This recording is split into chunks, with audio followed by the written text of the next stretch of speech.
Hello and welcome back to another episode of You Want to Do What. Today we've got George Cowan on, and he's the co-founder of Cowshed Social. Hi, George. Hello, mate. How you doing? Yeah, good mate. Good. Really pleased to have you on. Do you want to tell everyone a bit about what you do? Yeah, so I am a co-founder and CEO of Cowshed Social. We're a social agency with a heavy.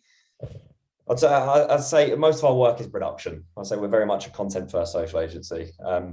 And yeah, I mean, there's a lot of competition out there, but yeah, we started a couple of years ago, um, and yeah, we kind of built from myself and Brian, my co-founder, we built out to an agency of there's about 40 of us now. So it's been 40. a Wow.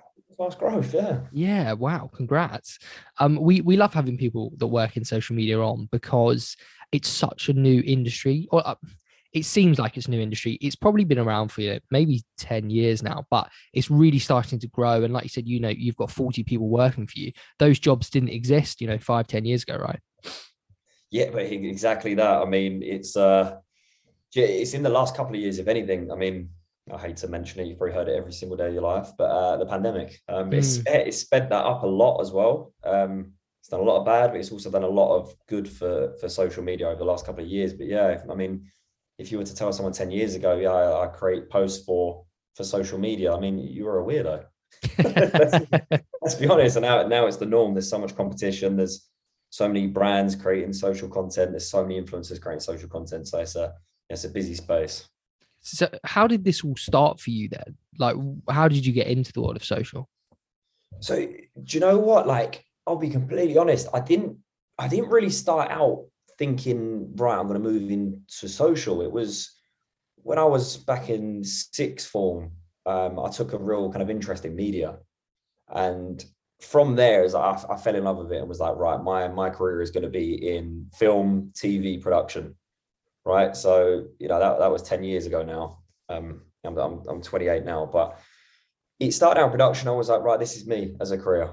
So I left sixth form, kind of moved into working as a runner, as most people do. It's kind of jump straight into the industry or go to uni. And I decided to go straight into the industry. I mean, I've been told a million times, you learn by doing, right? So Mm, I kind of definitely. worked up from being a runner right away through to a producer eventually, and I actually ended up landing a role at a social publisher. Worked there, and that's when it really, really opened my eyes to kind of social. And I saw a huge gap in the market there. There's a lot of social agencies making ads, right? There's a lot of publishers making very good content, just entertainment first content. And it was like, well, why can't we marry the two? So I kind of took my love for production and turned it into social. And that's kind of how Cowshed formed. And that's why I guess we're doing so well, I'd like to say. Yeah, I quite like it. I was going over some of your stuff on your website, and you've got some. You've been involved in some really unique and interesting projects over the years. Just want to maybe what was a personal favorite of yours?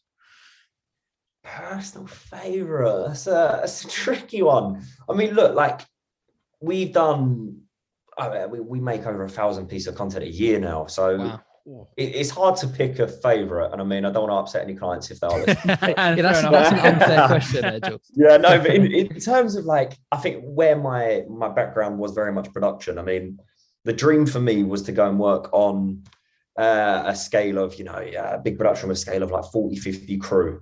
And I Mm, would have been happy back in the day being a runner, right? yeah, But yeah.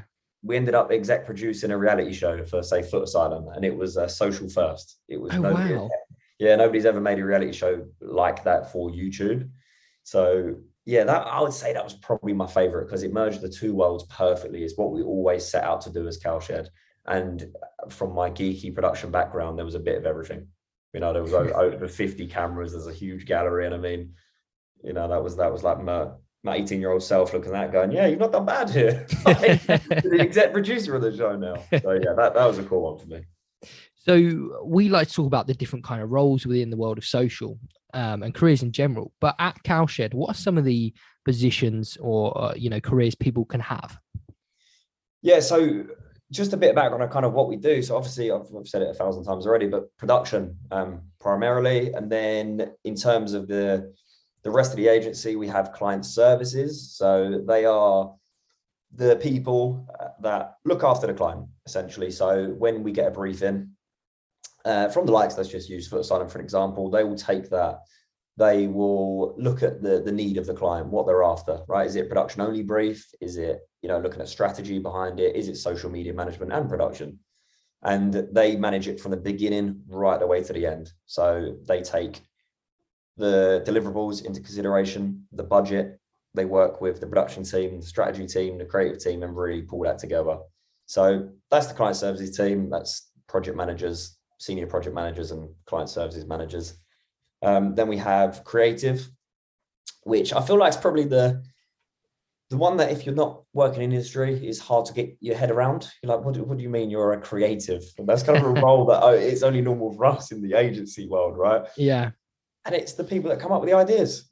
It's as simple as that, right? So we get a brief from the client, right? We need to target 18 to 24-year-olds that are into trainers in London, let's just say. And it's for them to really find a hook for our concept that will work for that demographic. And it is, you come up with ideas and write it out and send it over to a client, but there's much more than that. It's around the campaign in general. I was going to say, I think people still, like you say, that are not within the industry or that haven't worked in marketing or something, they hear that kind of word, they're creative, they come up with the content. You think, how is that a job? But it's so, like you've been saying, it's an incredibly competitive industry. So for you to come up with a piece of content that's actually going to work, it's really difficult, isn't it? Oh, there's so much more to it. And I mean, it probably, leads nicely into like strategy, which is a division within the agency. I mean, you don't just create an idea in your head and go, I'll make a good post. Let me put that out. There is so much more to it. You need to look at the target audience, like what are they into? Like what is culturally relevant right now? How do we align our brand with that culture? You can't just be a phone brand and all of a sudden you're trying to tap into something that's completely outside of your world. So you look at like the need of your audience, right? You go, right, how do we solve that as our brand? So take a phone network, for an example. You go, right, well, we're trying to hit millennials right now. Okay. What do they struggle with? And it might be, I don't know, right now, body confidence being a huge one. It's like, right, well, why don't we use our Samsung camera, for an example, and give them something they need. So we make a camera that creates a level playing field, so everybody can use a camera and make themselves look great, for an example, right? And it's exactly that. There's a lot of thought that goes into every single post that you see. Definitely. This is a bit of a tough question because there's so many different roles. But if you had to think of some overarching sort of personality types that really work within the world of production and social, what would you say is some sort of crucial personality traits people kind of need to go into this? Oh, that is a tough one. Do you know what? We have so many different types of people, but like first and foremost, you need to be fast paced in this industry. You need to be super, super reactive. Because it's a world of social, it can change overnight. That's probably the biggest trait for me.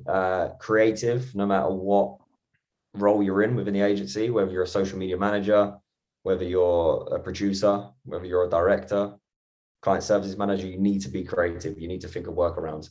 A problem solver, there's no denying that no campaign is perfect. Something will, I wouldn't say go wrong, but something might happen that just changes the course of that campaign. And you need to think about how you reposition it.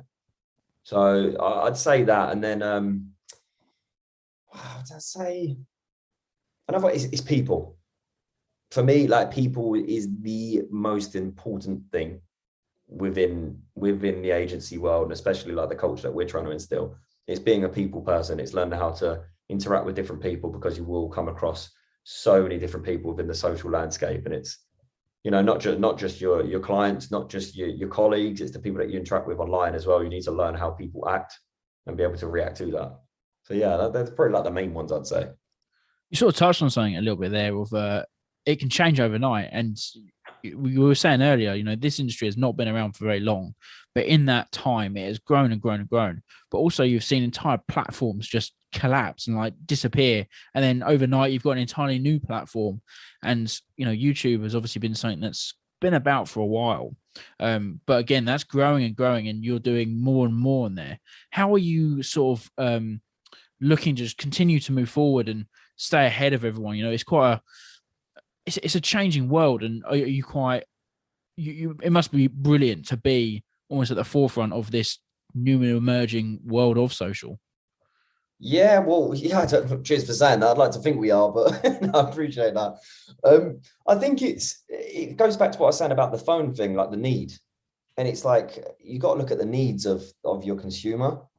Like TikTok, for an example, was absolutely blown up because they're learning that the attention span of the new generation is, I mean, I don't want to sound too brutal, but it's short, right? So short content does work. And that's why that's blown up. But I think for us, it's just learning trends, it's trial and error. We don't create a piece of content and we know it's going to work straight away. That's the truth. If a social agency ever tell you that, they're lying. Right? You can look at strategy behind it. You can say, yeah, this is why it should work. It doesn't mean it's going to work every time. It is about learning, and we just adapt as we go. We're fast paced with the content that we create. So if we create a piece of content, let's say around sport, for one of our brands, and it performs really well, we know that we need to make more sport content, right? Like, we're not going to go a completely different route and start creating fashion, for example. And it's just about that. And I mean, like, social media platforms change every single day. They copy each other, they learn from each other, and the competition is good.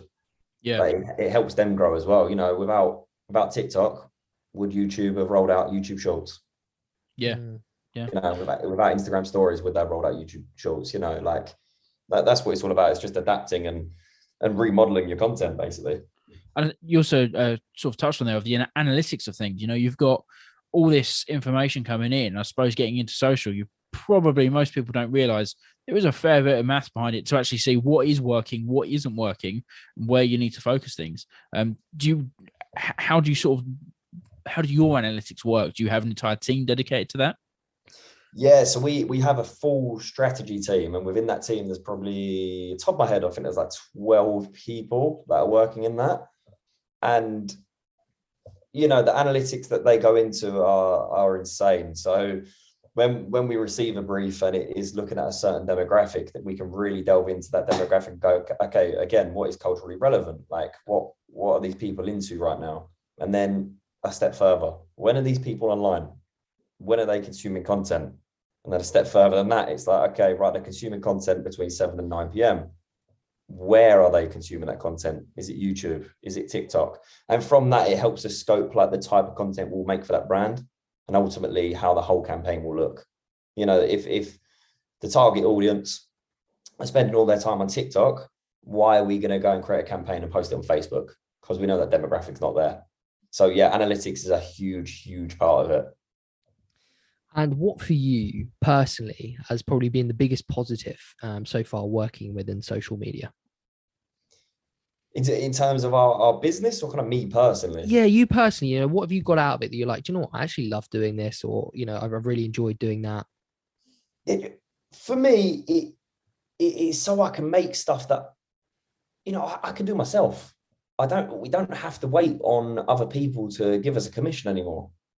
We don't have to wait for huge networks to give us a load of money to go and make a TV show. We don't have to wait for, big execs in Hollywood to give us budget to make a film.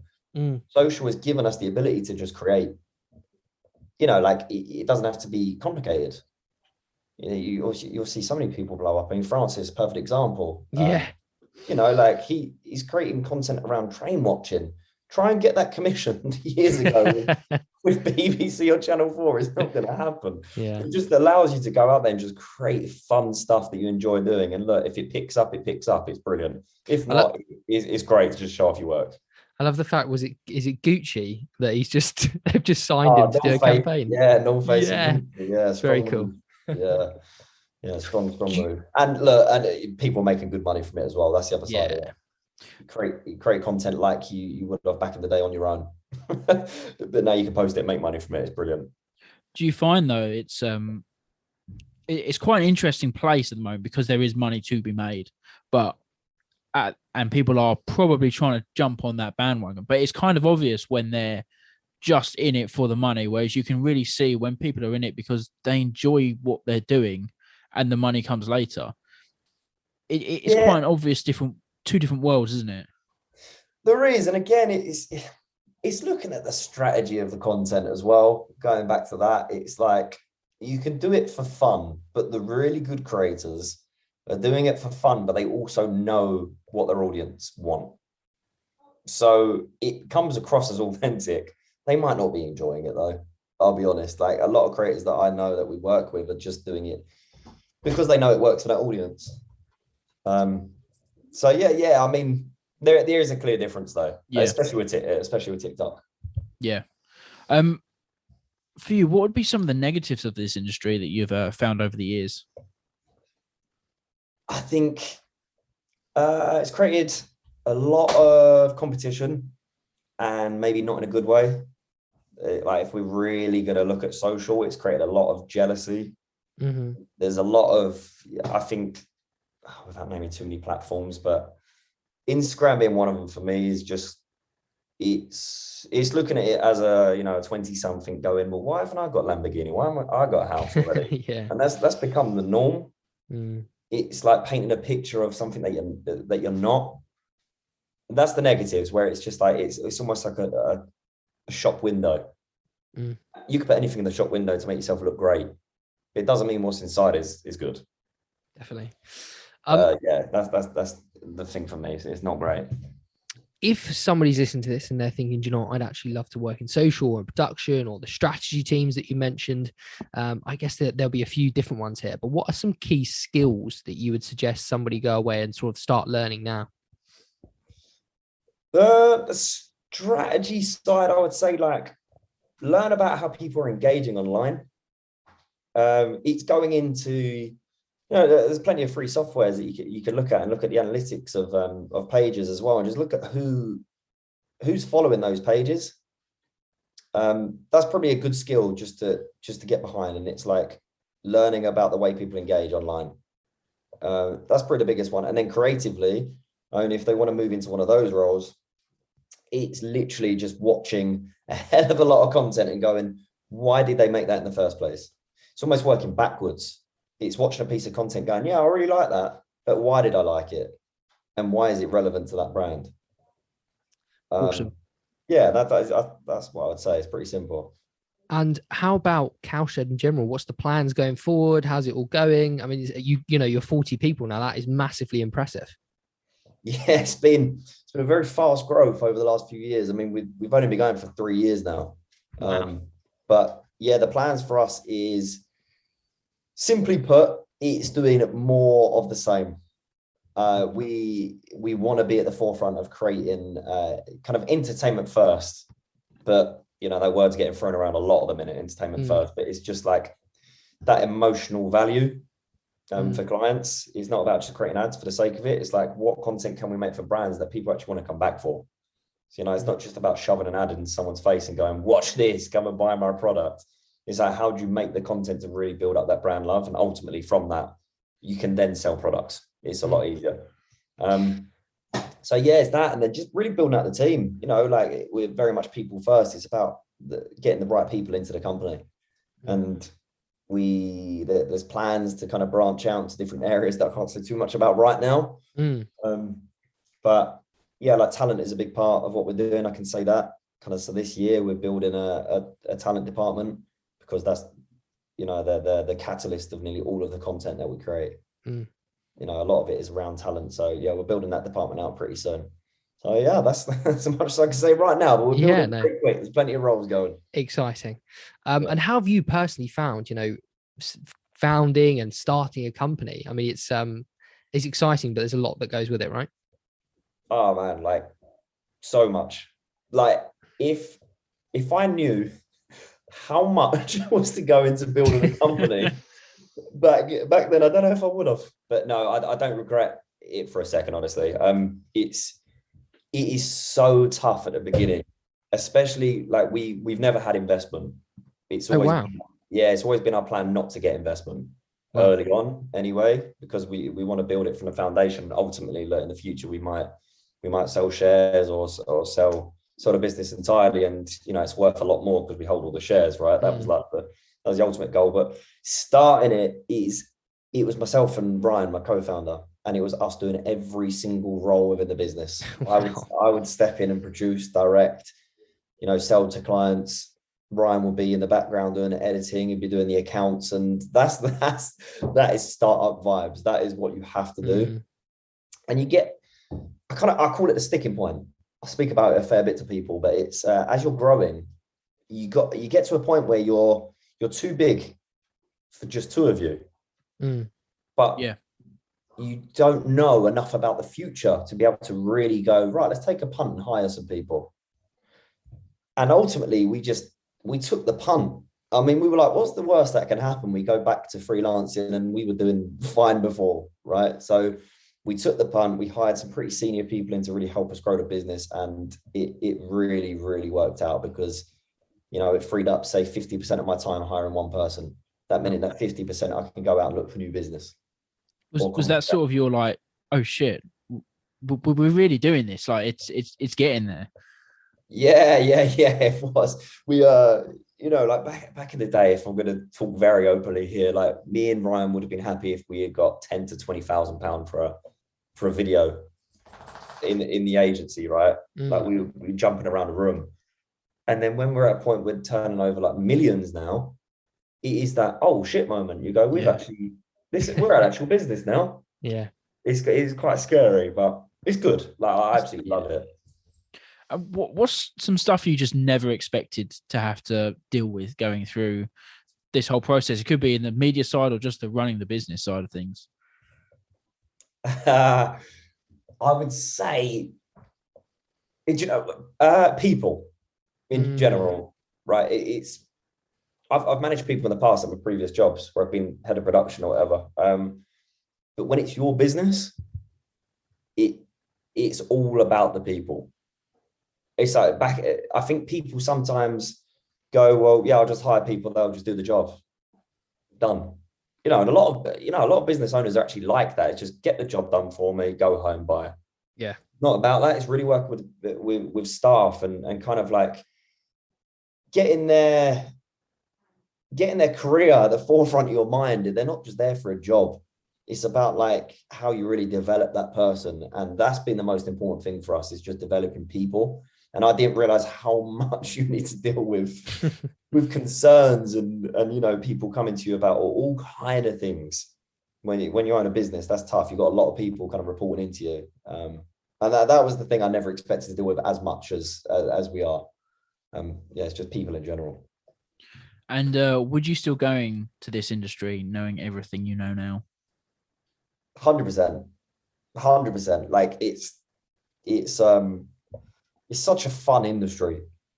It's such a fun industry. I mean, I tell people what I do as a job to, I love my friends, for an example.